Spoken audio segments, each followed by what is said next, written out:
The following podcast contains adult language and themes that may be unsuitable for some listeners. You've been warned.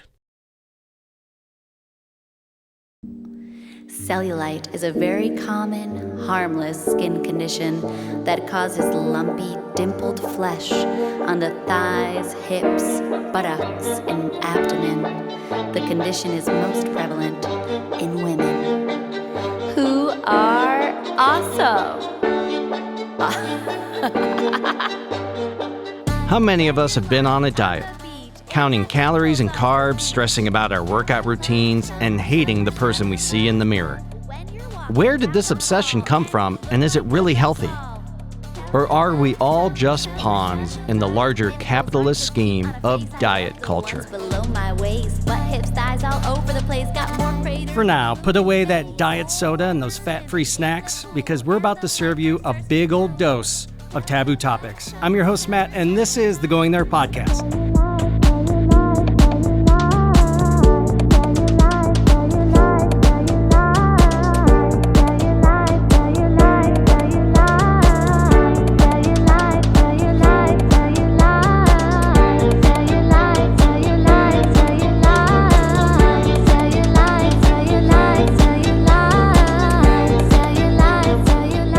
Ladies and gentlemen, keep your arms and legs inside the car at all times, cause we're going there. Taboo topics are back on the table. Thank you for everybody coming here today. I'm super excited about this one. This is gonna be an amazing episode because we have an amazing panel. And I wanna start with our freaking movie star to my right. Please introduce yourself.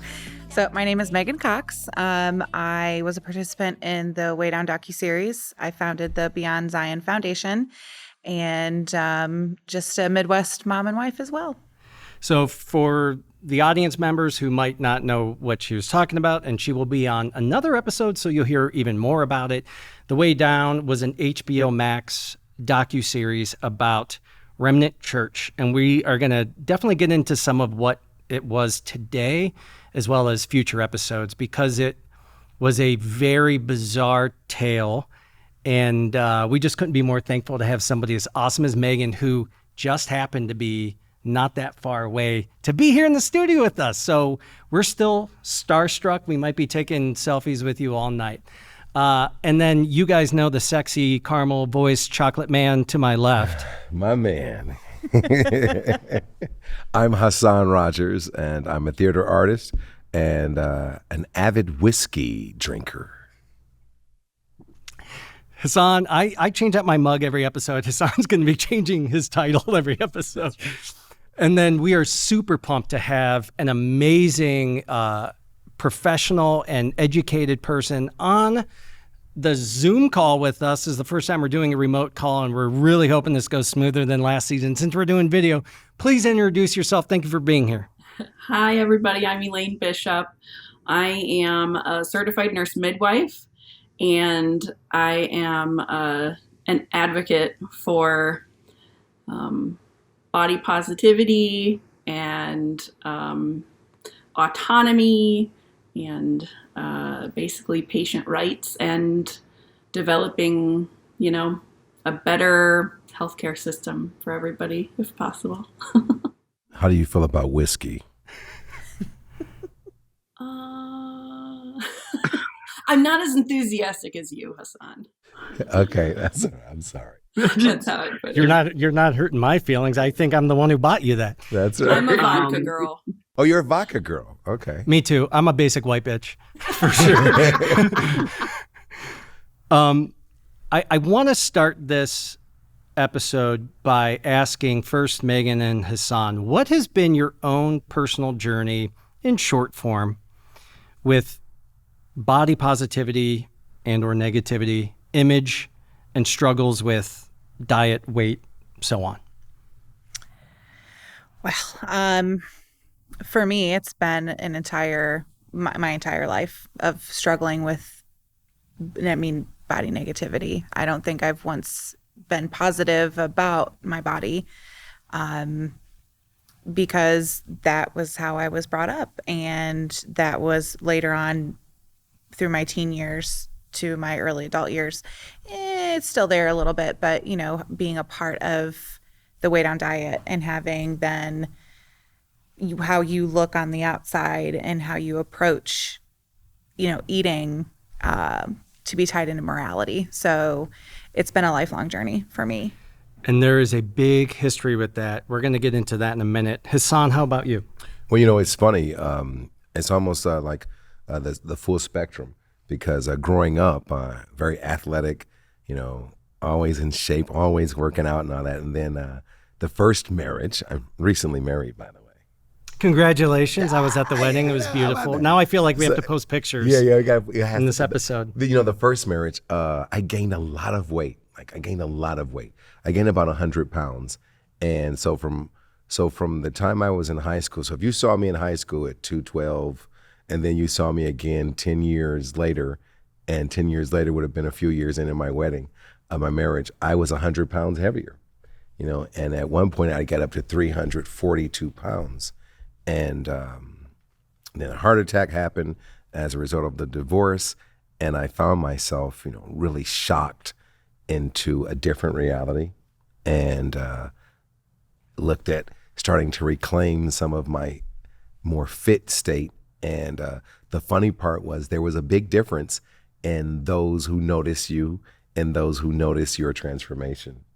And from a guy who was always gregarious and outgoing anyway, it still was interesting to see that there were people watching you.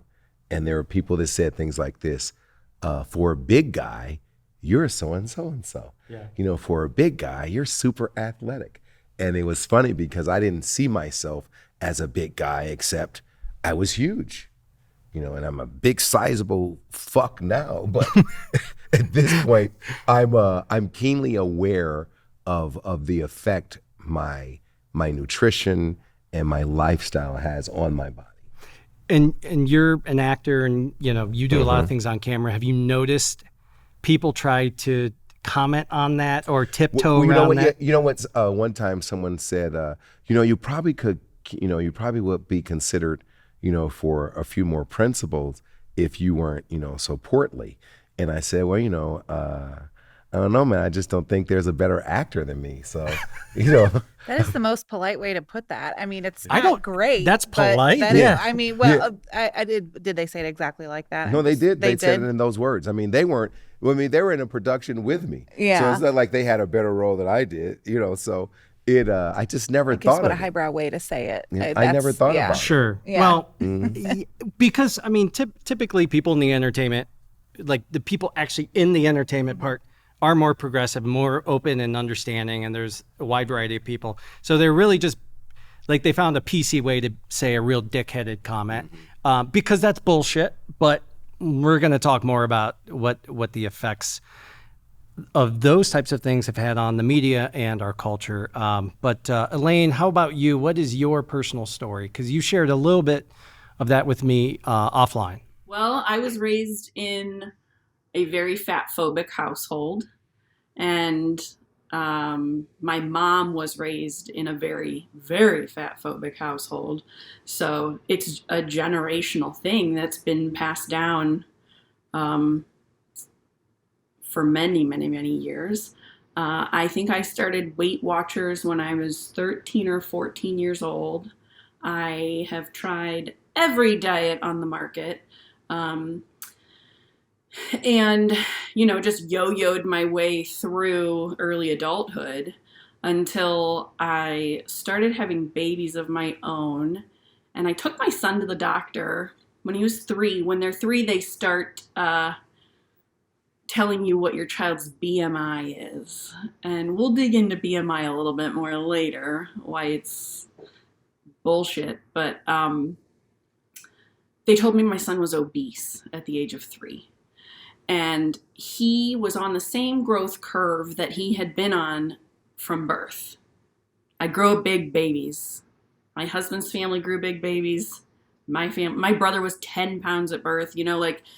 There is a genetic component to the size of your body. And I am not a small person, and I did not produce small people. So I have this chunk of a kid, and I get told he's obese, and I go home and I'm reading about it, and it's like, you're setting your child up for a lifetime of disease and terrible outcomes, and how dare you put your child at risk like that. And I talked to his pediatrician because I was pretty freaked out. And he was like, let's not worry about it. He's on the growth curve. He's on his same growth curve. No big deal. Let's not worry. Well, 2 years later, I bring his sister in. She's now 3, and she's obese too. She's smaller than he was, but she's still in the obese category. And the doctor tells me, I'm thinking like, we don't worry about this, right? My kid's on the growth curve. It's fine. He says, well, you can't just let her eat as many pancakes as she wants. And that was just like such an aha moment. Like, this is fucking bullshit. My 3-year-old daughter already has to perform and be conventionally attractive. Like, if it wasn't a worry for my son, why is it a worry for my daughter? And I just got so enraged, and I was like, I need to figure this out. I need to figure my own shit out around my body image before my kids are old enough to observe that happening. Because it's such a learned behavior, and it was so learned for me in being raised and growing up.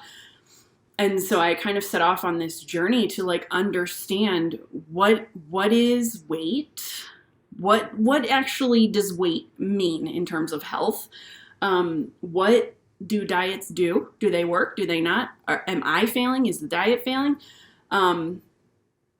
What contributes to health? What takes away from health? And so I discovered like we're not in control of the size of our bodies like we think we are. That blew my mind. When I heard the first person say, in this support group, we are not going to talk about intentional weight change, I was like, why not? I mean, I've been trying to intentionally change my weight my whole life. Why would I stop talking about that? And it took some research to figure out why 98% of diets fail. Most people who diet end up at a higher weight than they started at within 2 to 5 years. Current diet research rarely ever goes beyond 2 years. Yeah. Because then it would show that it doesn't work, right? So those are some of the realizations that I was having, and like the discoveries that I made that kind of set me off onto this trajectory of like, what are we doing? Yeah. I mean, what you're saying is like, it's like if poodles became really popular tomorrow, a Great Dane isn't going to look like a poodle no matter how you shave it and try to starve it and do all this shit.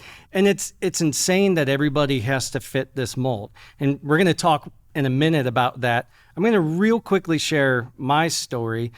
And I think it's only important because there's a lot of people out there who others might look at and say, well, they have nothing to worry about. And I feel like depending on your point of view, some people look at me like that.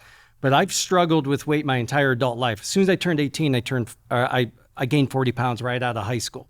It's because I was more sedentary, metabolism stopped, all this stuff. And my entire adult life has been this roller coaster, up and down, up and down. I can gain and lose weight really fast, but not in a healthy, productive way. And the thing that pisses me off is when somebody doesn't think you are, I mean, there's sexism, racism, all this stuff, and what we're going to talk about. But from the other side of it, as a guy, people have no problem telling you, oh man, you look fat, or hey, you put some weight on. Or like, I mean, my family and like some of my friends would comment on your weight, and you're like, what the fuck is that? Like, who does that? And it's not like a fun jab. It's like you're trying to knock this person down. And so I'll tell you something now.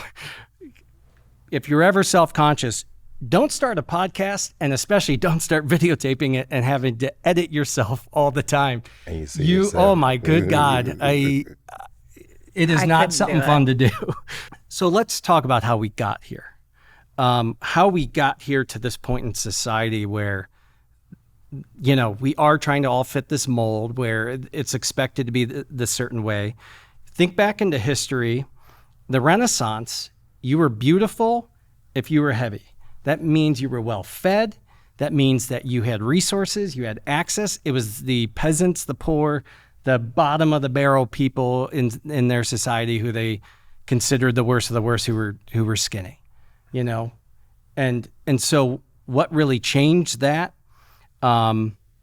was the advent, obviously, of like media and advertising and just like public image, things that we didn't really have before then. But one of the things that Elaine and I were kind of like, we both knew a certain part of it, and I think Megan does as well, weight being tied to morality, is the dude who invented the graham cracker. I just listened to a podcast about him today. I'm sorry. Yeah. It's wild. And he was some cracker named Graham. And he invents the graham cracker essentially.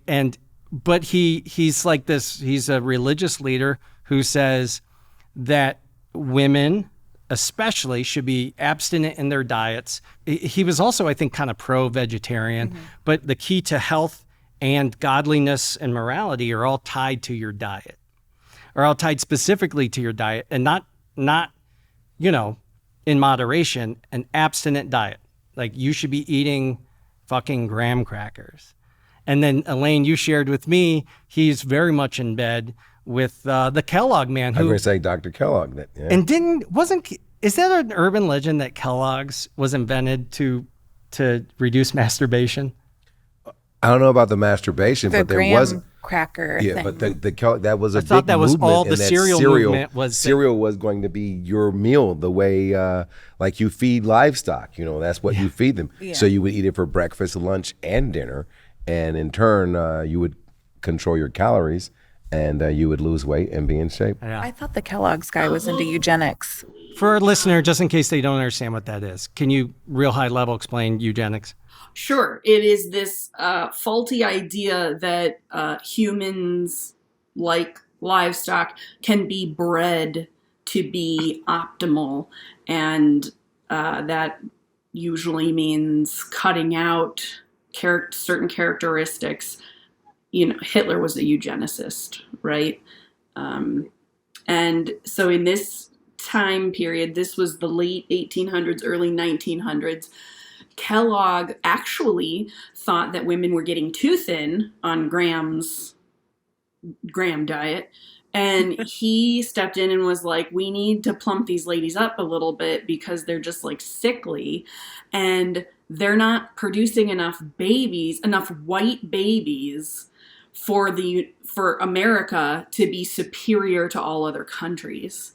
And we need to feed these ladies a little bit more in order for them to reproduce so that we can be the superior nation full of white people. So then what also happened in the 1800s was some asshole Belgian mathematician created the BMI scale.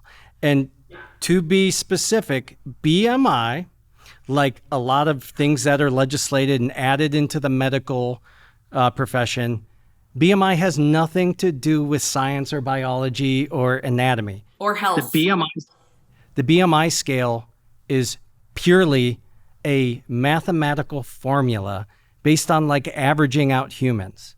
White human men. White. I was going to say white. It skews color, it skews race, it skews gender, it skews everything.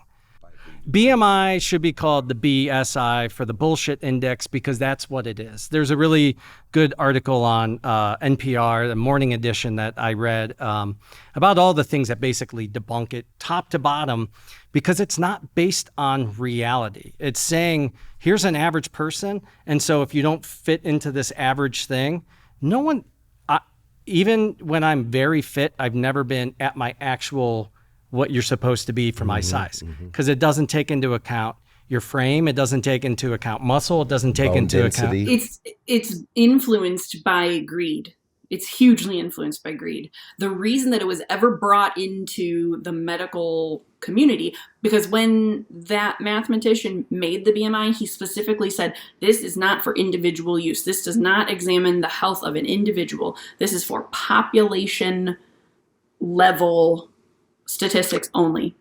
And which is problematic too, because it skews the U.S. as heavily overweight because we're using the BMI scale. But it wasn't always like that. So the BMI was it was co-opted by life insurance companies in the early 1900s. And it was used as like a risk stratification tool, right? And so in that time period, the people who could afford to put money towards life insurance were rich white men.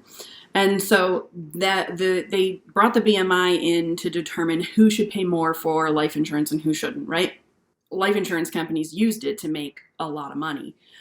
Well, then years later, the WHO convened, the World Health Organization convened, and they examined the BMI. And the BMI breaks you down into underweight, normal weight, overweight, obese. This was in the, I think, early 1990s, that they decided to decrease the requirements for being in the overweight and obese categories. So overnight, a bunch of people were all of a sudden overweight or obese, and they didn't change their bodies at all. And it's infuriating. The people who funded this are the pharmaceutical companies who were bringing 2 weight loss drugs to market.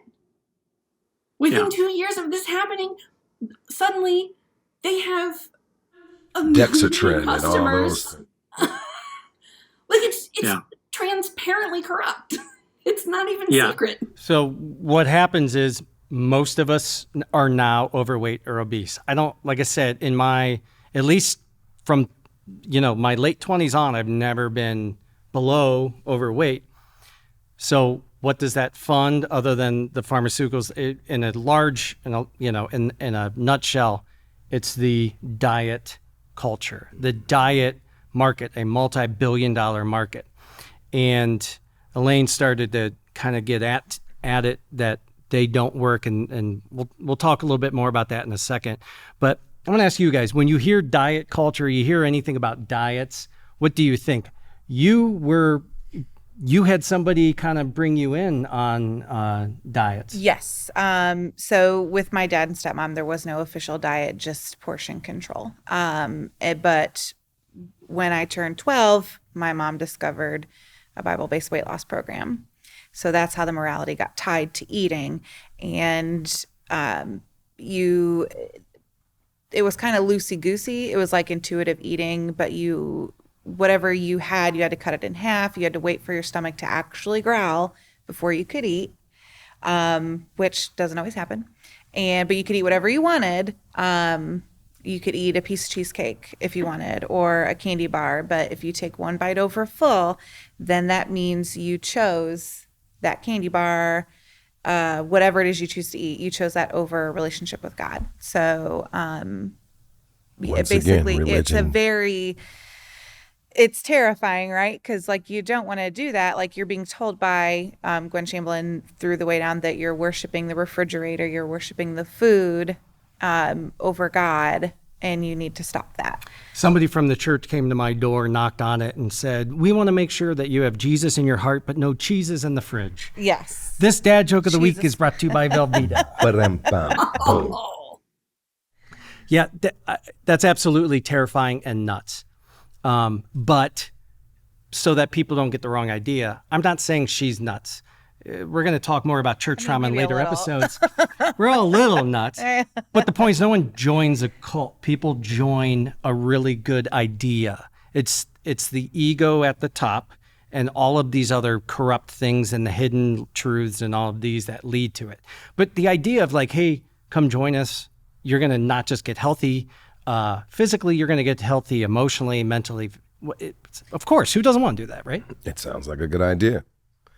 Until it's not, right? Mm-hmm. Well, I don't. To kind of backtrack just a wee bit, when they told you you're too portly for this. For me, and that when I said that's a very I've never been told that.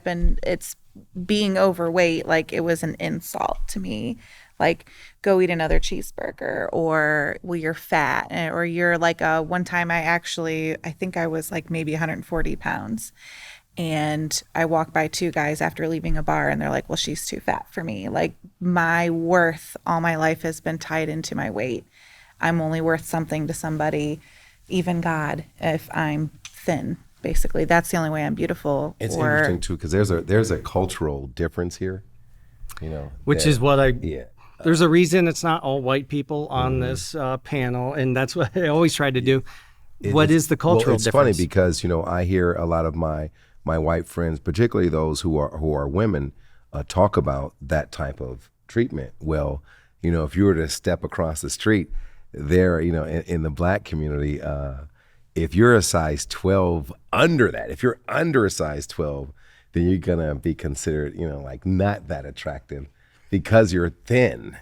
And it's interesting that what you talked about, the earlier mindset of the more you amass, the more mass you have, and that's a good thing. Well, when we talk about the predisposition for muscularity, for size and strength and things like that, well, at our table, it's usually, especially if you come from a bigger family, it's usually a matter of like the guys, we would see how much more we could eat. So if there was enough for everyone to have, I know my mom would make these, like the Korean style beef the flat rib. Yeah. She would make those, right? Oh my gosh, she would make 2 roasters, and that roaster pan that has the leaf imprint on it, the coolest little roaster pan. So she would make 2 of them.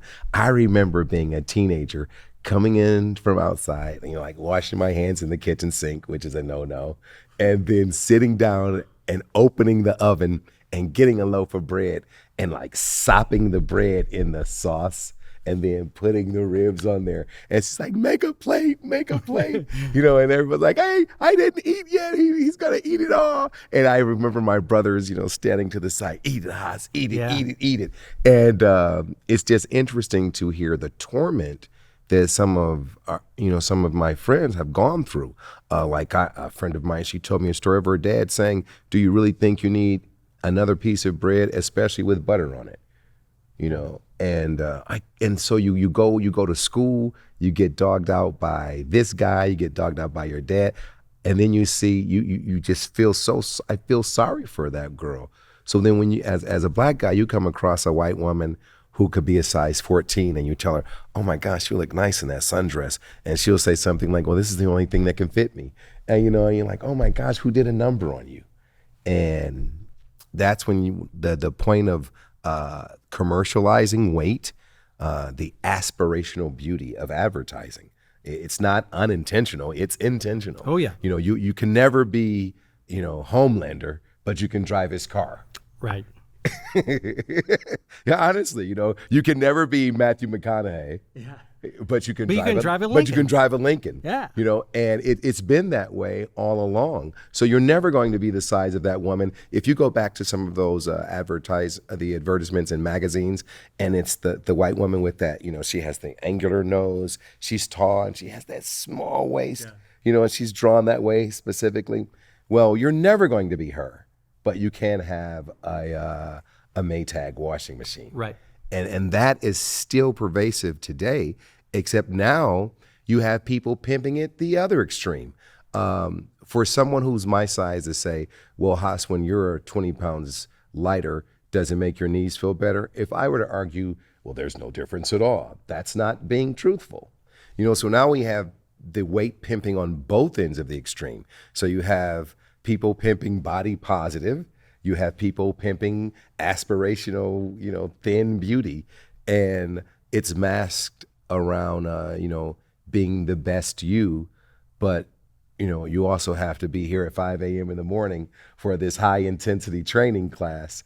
And there's a whole industry that plays on, well, if you could just get your waist a little smaller, shopping would be easier for you. Right. So it's not about you looking bad. It's going to make your life better. So it always takes the assumption, like Megan said, that there's not only there's a moralistic attachment to it, but that you're basically a piece of shit. Yeah. You're a piece of shit. And Lazy, if guys disgusting, guys do you wrong, that's the only guy you can get. And if a guy likes you, well, he's fetishizing you. I've heard larger women say that. Well, okay, you know what? Where's my camera? Where's my camera? That's my camera. I just got married, but if you want to fetishize me, fetish me. Just fetishize all about me.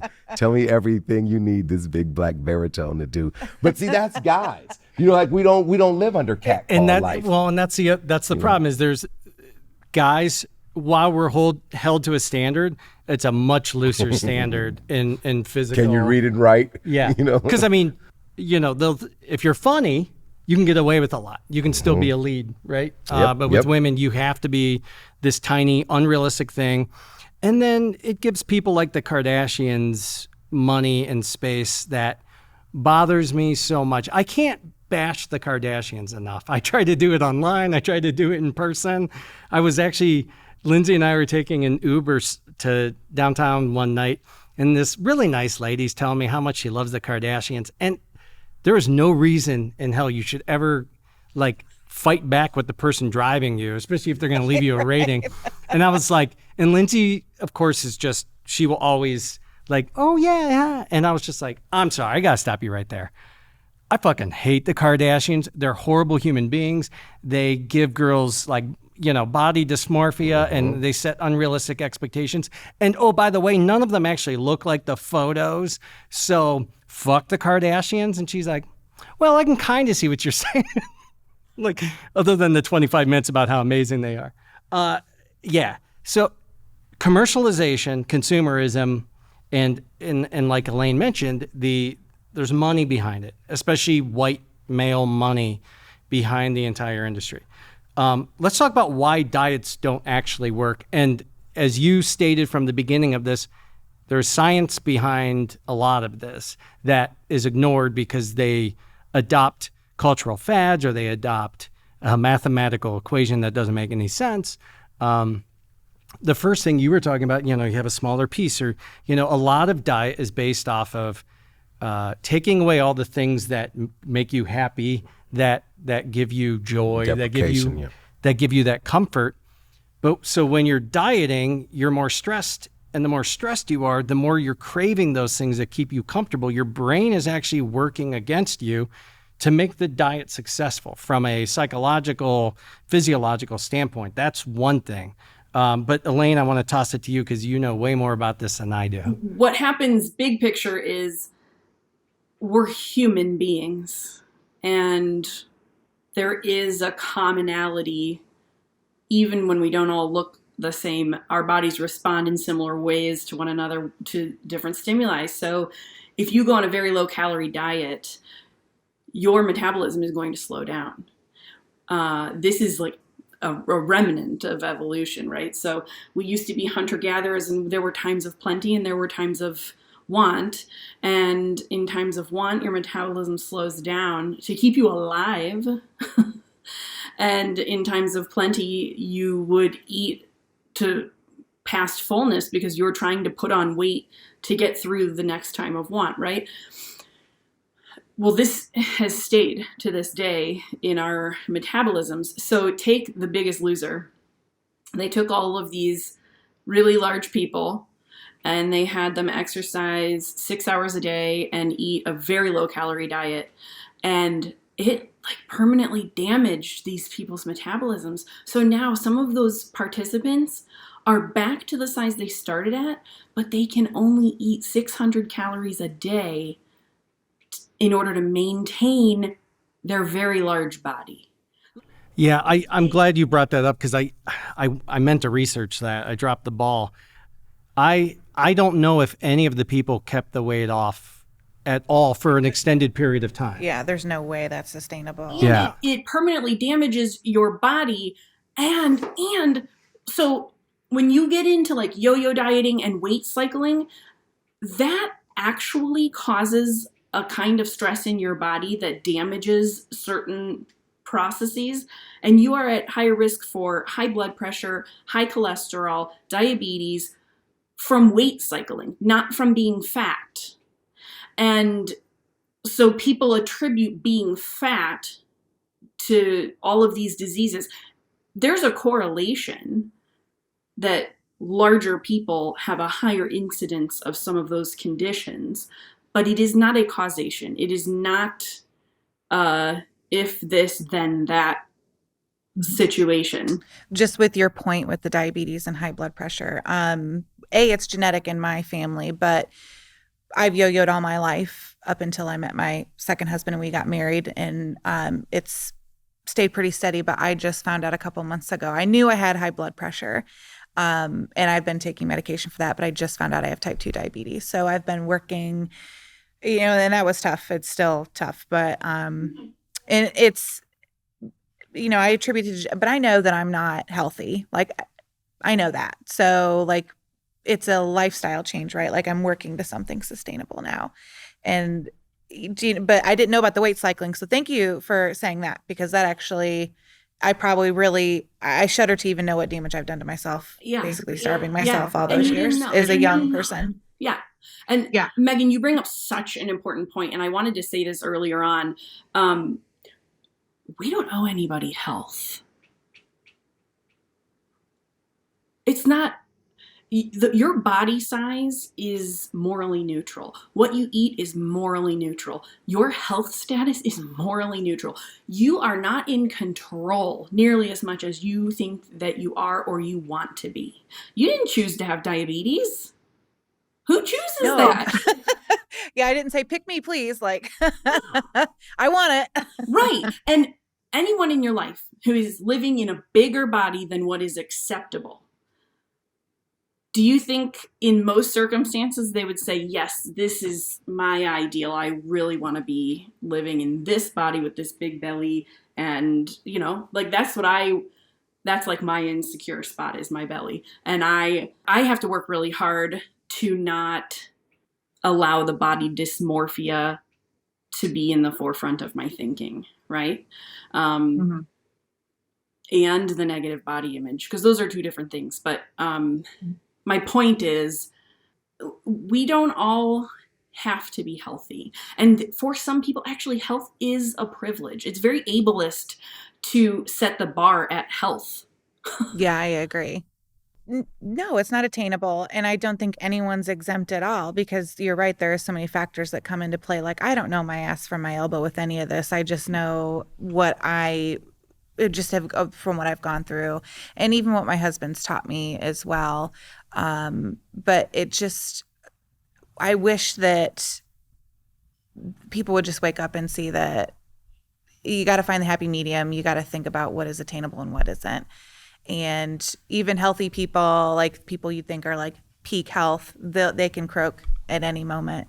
I've heard stories. We all have. Yeah. And you make a good point. Your body does not reflect your habits. Your body size is not as dependent upon your lifestyle as you think it is. There are people who are enormous, who exercise regularly, who eat a healthy diet. There are people who are stick thin, who never step foot in a gym a day in their lives, eat packaged, processed food, and they are praised for the body that they are living in.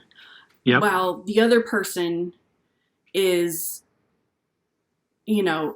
criticized infinitely. Stepping into the musician spotlight is Abby Feldman, a comedian who makes comedy pop music about life and love's absurdities in a joyful way. Her recent singles include Soft to Get, Cellulite Summer, Call Me By My Hebrew Name, and Astrology Song, which hit #1 on iTunes comedy charts. Abby performs stand-up in Los Angeles, New York City, and she tours around the country. You can check out her videos, music, and more at abbyfeldman.org. Or we can do it in a chair like it's my bat mitzvah. Oy vey, call me by my Hebrew name.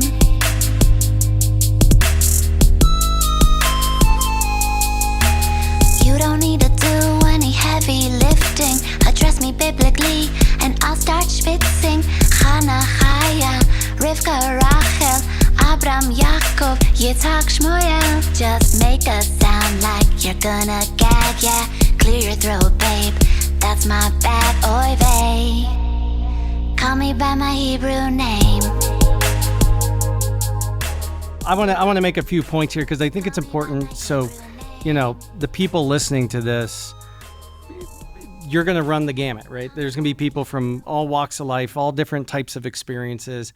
One, I think it's really important to kind of re-highlight what Elaine said, was that there is certainly a correlation between some of those things, but one does not mean the other is true. And even, again, in my life, somebody who's maybe, at the time 15 pounds heavier. For some people, being only 15 pounds heavier than what they want to be at is a dream, is great.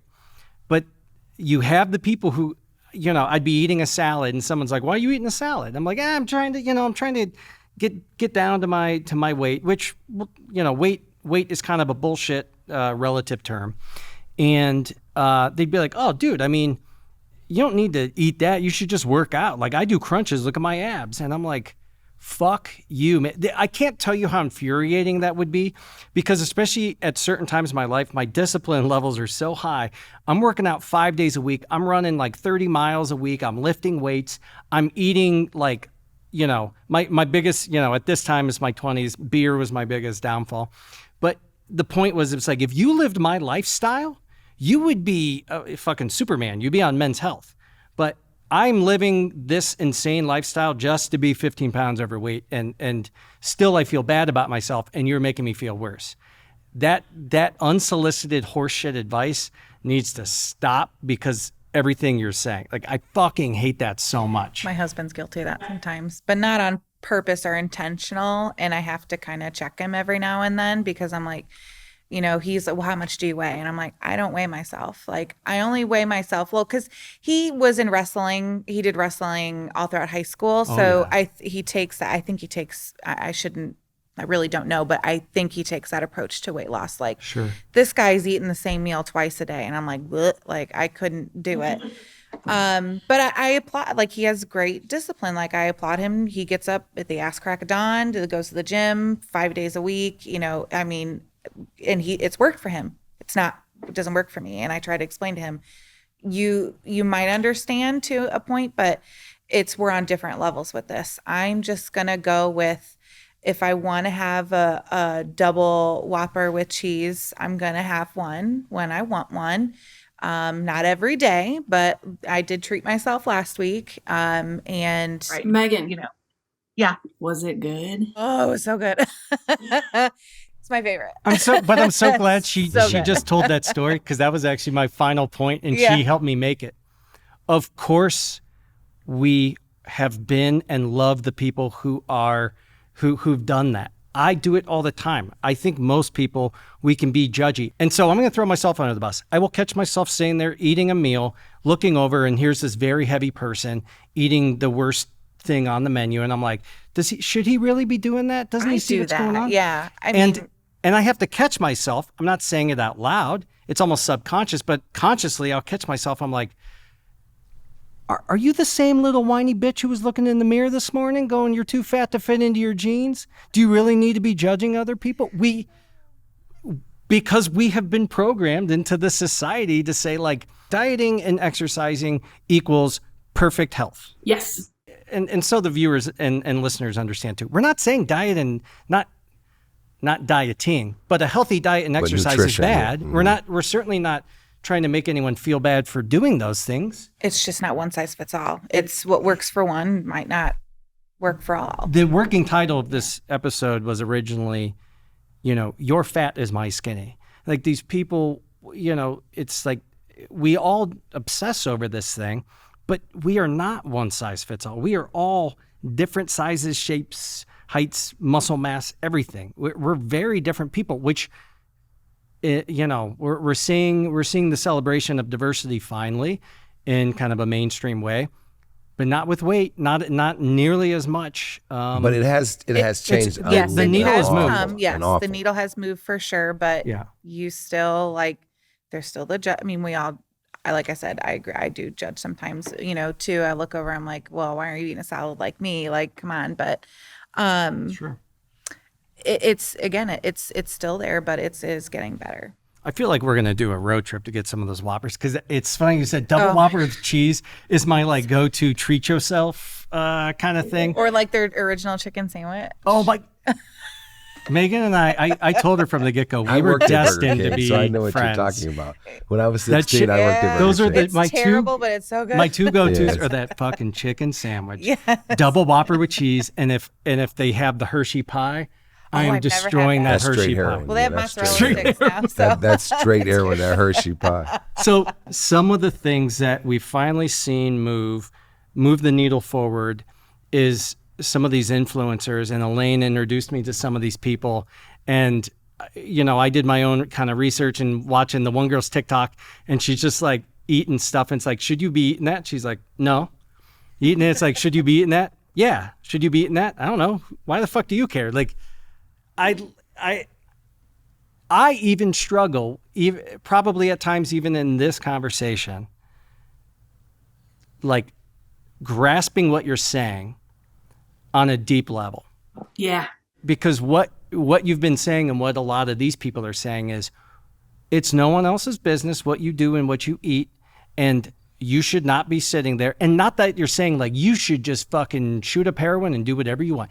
You're not saying that, but it's like, stop letting other people's idea of health impact you. You need to do what you believe is best for you, because what might be healthy physically is not, let's be honest, dieting and doing all of those strenuous things is mentally and emotionally fucking draining. So are you healthy if you're doing these, if you're doing the graham cracker bullshit diet?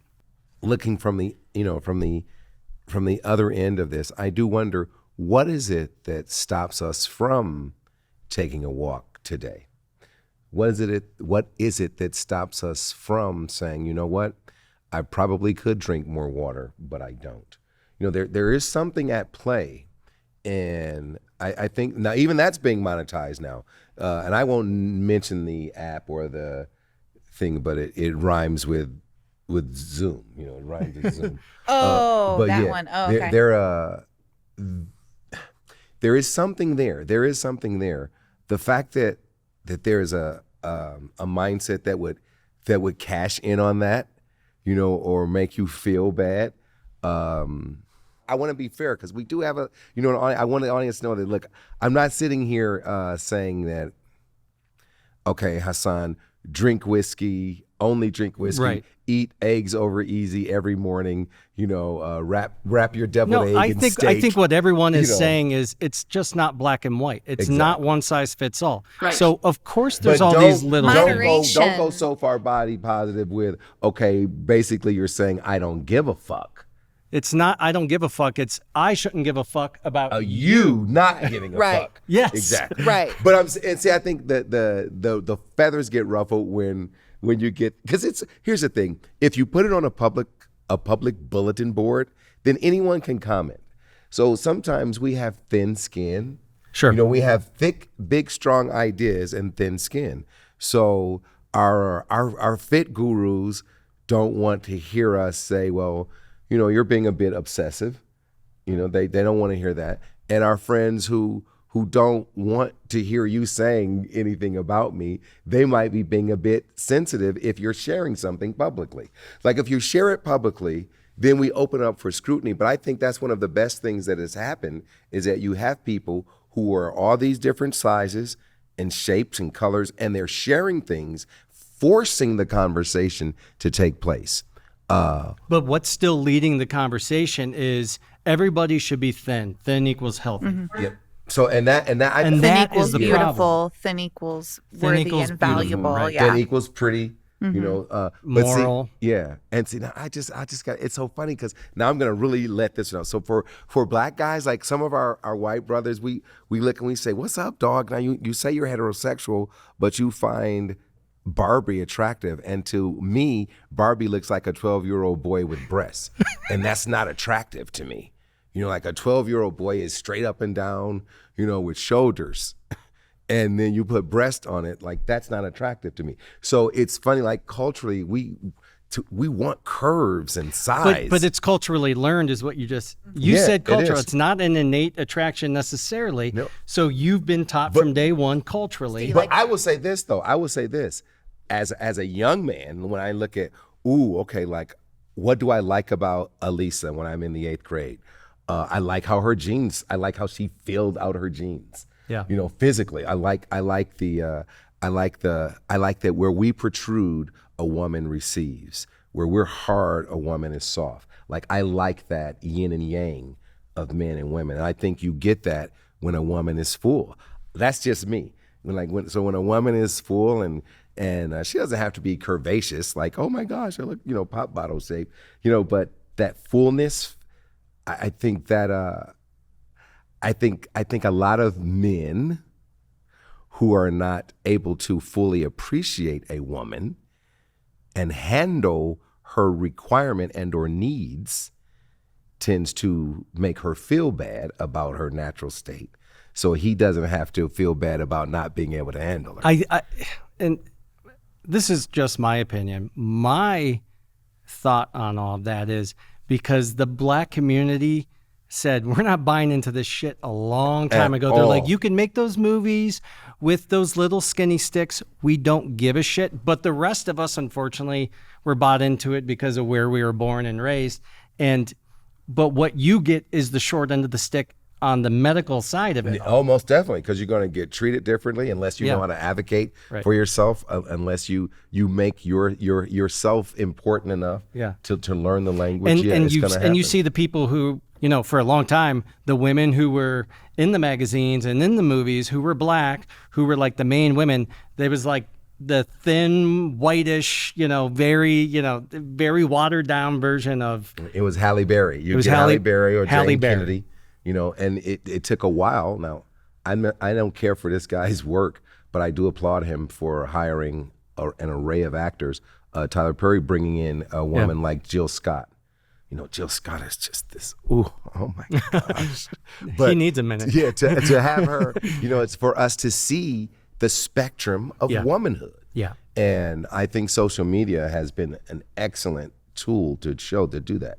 Double-edged a double-edged, but it has forced conversation, whereas before those conversations didn't get to happen. Like, the guys got a chance to bully her as she walked by, but never was there a guy like me from Cleveland saying, hey, go fuck yourself. I looked at your picture and I see all you got is your dog and your rifle and your truck with those stupid bubble tires. Of course you don't like her. It's very specific. Mike, was that you? You know what I mean? So now what social media does is, and then she gets to see, thanks. I'll share this. Now, this is one where, and this, you say sometimes we're judgy and it pops out of our mouths. On social media, our fingers are those lips. And I was up late one night, scrolling, and I saw these Nigerian girls in a pool, right? Oh my gosh, just full of their womanhood, right? But I noticed bleaching, the bleaching for skin. Yeah. And weave. So I was stupid enough to say, a lot of us brothers really would appreciate if our sisters could appreciate, who and what they are without the bleaching cream and without the weave. Oh my gosh. I'm sure you started a shitstorm. Yeah, it sounds like you might have stepped in it a little bit. Yes, I did. And so I think as we wind down, what you said is very important, that we begin to mind, not just mind what we say, but mind the fact that what we say matters. Even those little small quips, and then look to learn. I'm looking to learn. I'm looking to appreciate the differences of my experience. And your experience, That way we can grow. So, and you're right. And we probably say this on every episode. There needs to be space for these conversations the whole idea, I feel like, behind the whole body acceptance is perfection is not the goal here. And so even in these conversations, perfection is not the goal. Perfection is the pursuit of evil, because you're never going to attain it and you're going to kill yourself trying. And perfection is like an offshoot of like white supremacy, because the whole thing is about perfection. Of this way, yes. Yeah, Well, it's like I need to be perfect, and so I'm going to edit this photo. I'm going to edit what I write, and we all do it. I'm super anal retentive about things, but the point is, when we have these conversations, it's okay to fuck up and say the wrong thing. And that's why I gladly sacrifice myself and say, I have said, like, of all the things I'm like, this pisses me off, I've done it a million times too. But it online, social media is just not the place for it. And yeah, of course your intentions were good. But Oh man, but, it was. but then She people said, make I it. will call your wife. I will. I said, you know what I said? I said, I'll answer her phone. So now Hassan has been giving money to that Nigerian prince who keeps blowing up our emails because he's like, you my called my gosh. wife what? Elaine, getting back to the body positivity. What does that space look like? And it's more than body positivity. How would you describe it? Yeah, in my introduction, I said that I'm like a body positive activist, but I'm really a body acceptance activist. It's body positivity isn't attainable for everybody, and it doesn't have to be. There's no commandment there to love your body, but accepting who you are, what you are, can really help you walk through this world in a different headspace.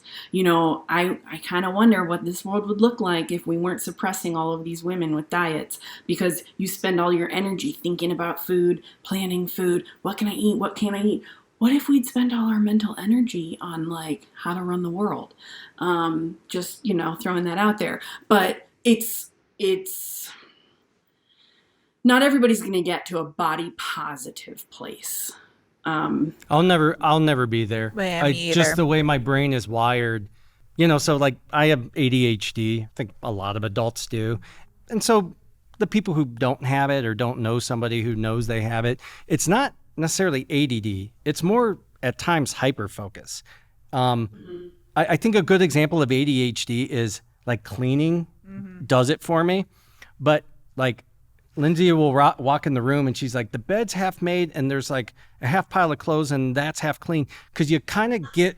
I'm getting to it. Yeah. Like you're all over the place, but you're hyper focused on cleaning. And I'm hyper focused about things. But part of it is you're very critical of yourself. Mm-hmm. And when I found that out, it actually made me feel a little bit better about not being so positive about myself. But like I see a very different version than most people see. So the idea of me ever being super positive, I don't think is attainable, but accepting, even since our first conversation, Elaine, I've been challenging myself to be more accepting of things. And that doesn't mean, the way I'm wired is I'm always going to be super disciplined and try to I want to work out, but I want to work out because I want to work out. I want to feel better because I want to feel better, not because I feel like, so-and-so is going to judge me. Fuck that person. And so I love what you said because I agree 1,000%. But you were saying like you're never going to get there either, right? No, I mean, again, too, perfection to everyone is also something different, Right. and who's to say your definition of perfection is meant for me, and I don't think that's fair to put on people either. Hassan And said you should put on another 40, 50 pounds. Well, I mean, no, minimum. she's fine, right? No, that's a good thing. No, you know what's funny? No. And Megan, I hope at the end of tonight you leave at least with one thought. Because of the trauma that's happened to you. And it's not to make light of it because it is immense. But because of the trauma that's happened to you, you've second guessed your own value, I think, overall. And when we told her that we were so happy to have her on this show, she's like, me? Like, pfft. And I'm like, are you fucking kidding me? Like, first of all, you're a movie star, a literal movie star. Secondly, like what you're doing and your ability to talk about it and still be able to take it in stride, even though you're still working through it and you'll probably always be working through this shit, is incredible. And the last thing on my mind, even watching it, had anything to do with your weight or how you looked on camera. Like you're a beautiful person and I hope you know that and take that to heart because like I couldn't be more sincere in saying that. Thank you. It's in there. Do I always hear it all the time? No, but the overarching message that I hope that people can take away from this episode is that it is that you are so much more than your body. Your body is a vessel that is carrying you through this world, and your impact on the world is really what matters, and how you treat other people, right? 100%. And like, how do people walk away from you feeling? Do they feel worse about themselves? Do they feel better about themselves? What kind of contributions are you making? Screw how you look. Who fucking cares? If you can cuddle well, that matters too, though. Yeah. I mean, you have to be able to cuddle well. But let's. So I'm gonna again throw myself under the bus and show a couple of different things. One, we are always gonna care how we look Especially in today. Who says who? In today's modern world, I don't know that you can get away from looks, especially because of social media and TikTok and all that shit. And it's all horseshit because you're putting yourself up against people who've been filtered and they shot the same angle 1,000 times. You're looking at the wrong social media. Well, I don't look at that stuff. But I'm saying there's also a difference between consciously caring and subconsciously caring. I'll never not subconsciously care. I'm 40 years old. I can't unlearn that behavior. But I care about how I look. I do. I'm keenly aware of it. What I guess what I was trying to say to reframe is how you look doesn't need to be how much you weigh or how thin you are or that kind of part. Like how you look is more like, did I groom myself today? Like did I brush my teeth? Looks should not be everything, but it would be almost impossible to live in this modern day society. And yes, we need to break down the system. And my other prejudice is, as we were saying, when I see somebody who's like super skinny and super fit, I'm very prejudiced. I'm like, they're probably a shallow, vapid piece of shit. I don't even want to have a conversation with them. Obsessed with it. Because what have you done? Like, what do you do for fun? I work out. What do you do to get back to the community? I did a charity run. Like, what do you do in your life to make an impact? What books have you read? Like nothing that isn't on a dance mix. Like, you're doing exactly the same thing to thin people that. He admitted that. He admitted it.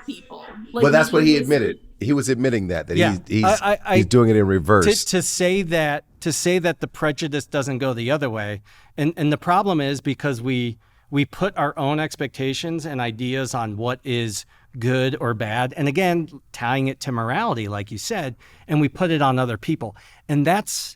Like, I think there's nothing wrong with somebody who wants to look good. I think there's nothing wrong with somebody who wants to count calories and do it. That is their absolute choice. Yes. And like what I try to do is consciously stop myself from judging them, from trying to fix them, like tell them like, well, hey, if you were a wrestler, all you got to do is wear a fucking garbage bag and run around the halls with your shirt off, which is literally something that the wrestlers did. Yes. Eat ginger fingers. So... I mean, would you say that's kind of the theme of the space is kind of like do what makes you happy? You owe it to nobody but yourself to live your life. Yeah, your life should not be defined by the outline of your body.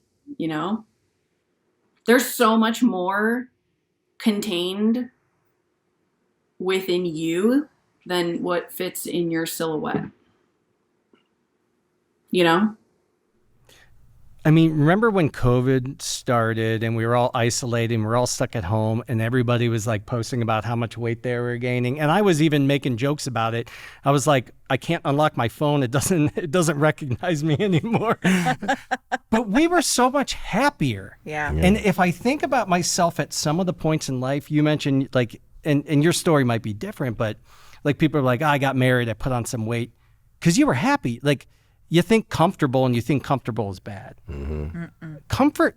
Too much comfort might be, I mean, anything in moderation. Sure. Yeah. But no, I agree with you because, did I ever get thin in a healthy way? No. But right. Meeting my husband, finally being happy and in a healthy relationship, that's how I got here, which is I'm not blaming him, but finally being able to not worry about it, I guess, essentially because I had someone who loved me no matter what size I was. And that gave me the freedom to do whatever I wanted, which I did. So, and it's a great thing. We just have to get away from this idea that like the only way to be happy is to be as miserable as fucking possible. Like we have one short, tiny little second on this planet in our existence, and let's not spend it not eating double Whoppers with cheese or the fucking chicken and sandwich. It would be different if the puritanical mindsets that were espousing that crap weren't, once they got away from the altar, once they got away from the lectern, once they got out of the pulpit, they weren't going back and eating, oysters Rockefeller. Yeah. And drinking the best wine and the best cheeses and eating the best cheeses they could find. It would be different if that hypocrisy wasn't there. Because those rules don't apply to the rich and powerful. Yeah. The 1%. All of the things that we unpack that traumatize us through our lives, they make those rules and they don't have to be held to any of those standards. And it's very easy for a white man to be sitting there bitching about this stuff. I mean, everybody but me here. I think, like you said, for men in general, because we have a pretty easy walk at it. You know, you can have some guys who take an introspective look and say, oh man, I felt bad that I had to get a 44 instead of a 42, but he doesn't get. No, I don't think I've ever heard a man say that. Not that they haven't. No, I'm saying they don't. They don't. Oh, You know what I'm saying? They don't. But it's not that they don't think it. It's that they don't say it because it's like, you're a man, be a man.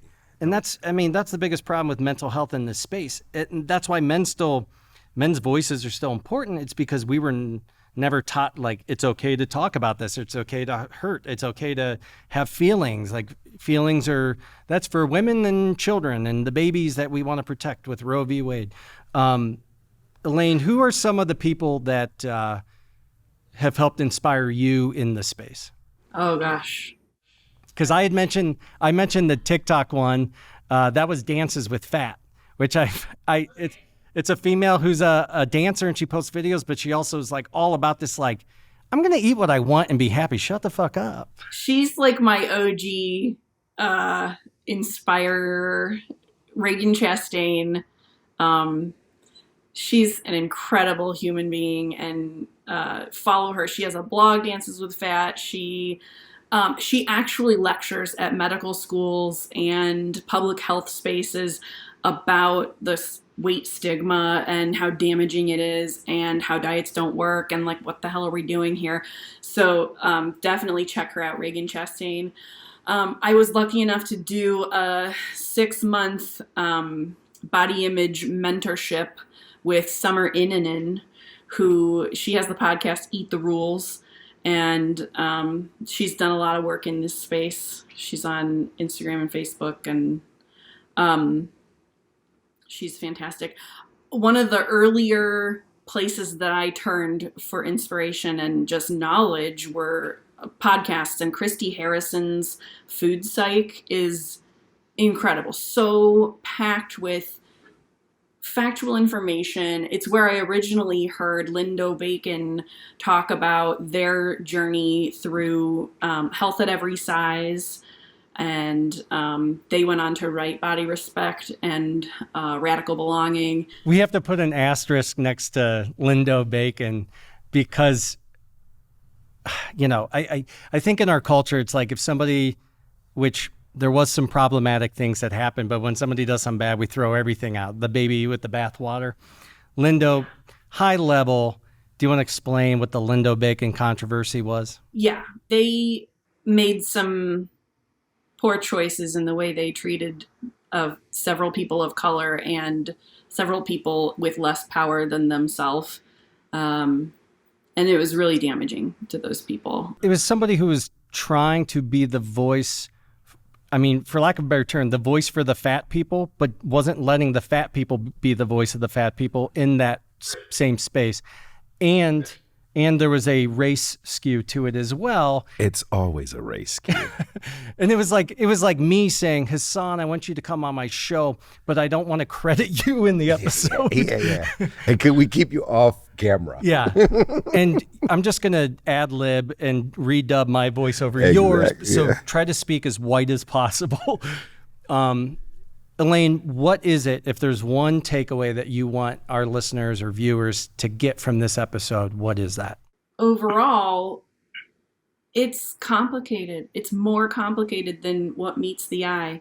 And this journey is not like I listened to a podcast and now I'm good to go. I'm not going to diet anymore and I'm going to be body positive and it's all great. This has been a multi-year journey for me to get where I am, and I'm a baby in terms of understanding all of this stuff.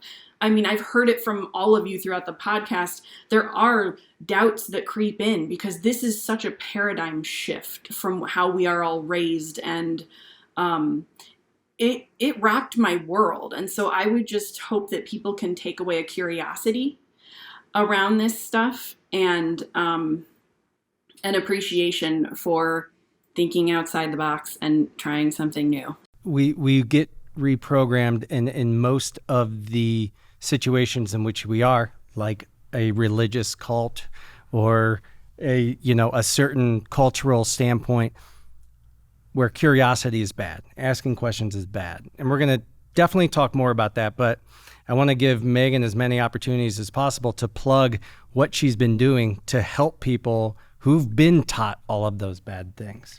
Oh boy. So, number one is just any chance I get talking about what I've been through and being really candid and open and honest. And even with the fact that I'm still working through it.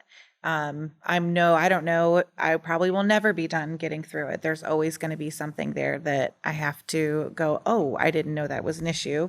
I see it now. Let's work and move to the other side. So what I do with, my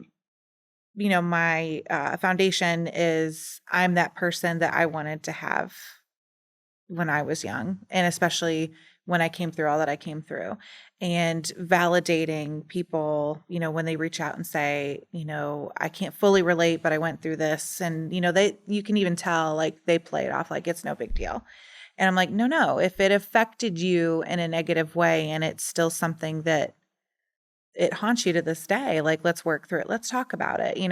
I'm like a safe space, a safe person for people to come to and be validated and cared for, and, what they need, then I'll do research with them and help them, get what they need and just reaffirm them that we're loved.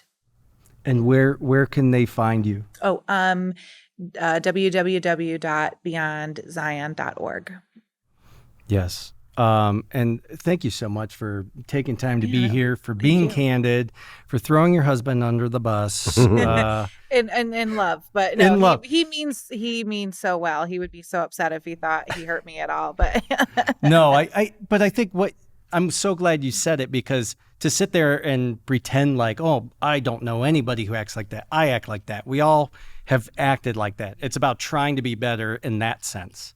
Hassan, do you have any final thoughts? No, it was good to be here, and I think the fact that Elaine and Megan are willing to talk and converse and not pontificate. No one wants to be pontificated to, and I like that you're a wealth of knowledge, but you're not trying to pontificate to anyone. You're just sharing when engaged. And I'm feeling your little asymmetric flip thing with your hair. So don't tell us you don't care about how you look. You threw that over there. I saw you throw it over there. It's true. It's very true. But she did marry one of the like GQ models from our high school. Married a cool guy. Yeah, she did. Well, Elaine, thank you so much for being here. Thank you for taking the time and for educating me on a lot of this stuff, because it is really trying to reprogram my own brain and relearn what body acceptance, not necessarily positivity, really is. And like I said, in just a couple of weeks' time, as we've been leading up to this episode, I've noticed little things in my daily life that negativity and some of those like really bad, really harmful things are creeping in less and less. And that's really important. So I hope everybody else can get something out of this. So to you viewers and listeners out there, go ahead and grab some heavy, very nice comfort food and listen to some more uncomfortable conversations at thegoingtherepodcast.com. You can check out all of our episodes from season 1, catch up on season 2, as well as check out our socials, where Hassan will just be posting all of these thirst traps from his high school photos. Yes, indeed. And no, you know what's funny? I've gotten more play as Big Haas than I ever did as, athletic cool dude. Because most of America looks like the people in this conversation and not like Elaine's husband. Thank you so much for tuning in, and we will see you next time. Thank you. While you're at it, give us a rating, share with a friend, and subscribe.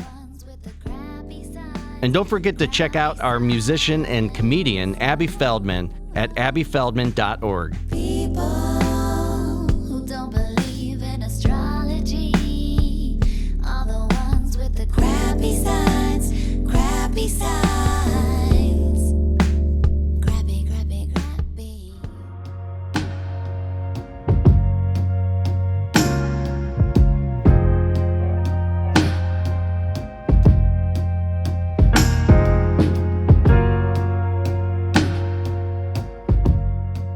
This podcast is made possible by its hosts and Frame One Media in association with Lindsay Baker, Joe Calley, and Bobby Thomas.